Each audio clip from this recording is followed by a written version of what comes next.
Sir నమస్తే sir, నా పేరు కృష్ణ, నేను సిద్ధాగిరి ఎంప్లాయ్ సార్. ఈ సిద్ధాగిరి వారి 3G వాడిన తర్వాత ఎలా ఉంది, వాడక ముందు ఎలా ఉందో మీ మాటలో చెప్పండి సార్. సార్ మీ పేరు? కోటేశ్వర అండి. కోటేశ్వర, ఏ ఊరు సార్? రాఘవేంద్రగూడెం గ్రామం, ఈరియతండ. ఈ 3G వాడిన తర్వాత ఎలా ఉంది, వాడక ముందు ఎలా ఉంది మీ మాటలో చెప్పండి సార్. వాడిన తర్వాత చాలా బాగుందండి, వస్తుంది మందు. ఏమేమి పోయినాయి సార్? తల్లి పోయింది, దోమ పోయింది, పురుగు కూడా పోయింది. పురుగు పోయింది సార్. గ్రోత్ గా వస్తుంది, మంచిగా వస్తుంది. పూత కాపు మొత్తం నిలిచిందండి. కాపు అయితే నిలిచిపోయింది.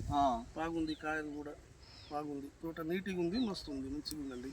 3G అయితే వాడుకోవచ్చు, వాడుకోవచ్చు, ప్రతి ఒక్క రైతు వాడుకోవచ్చు. బాగుందండి, బాగుంది. పర్వాలేదు.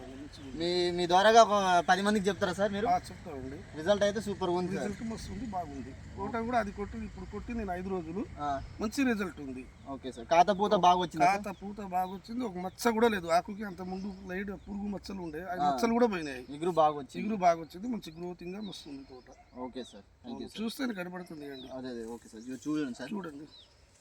దిగాలి సార్, జూమ్ కాపు అనేది నిలబడ్డది. ఓకే సార్, కనబడుతుంది సార్, బాగా వచ్చింది. ప్రతి చెట్టు అట్నే ఉంది.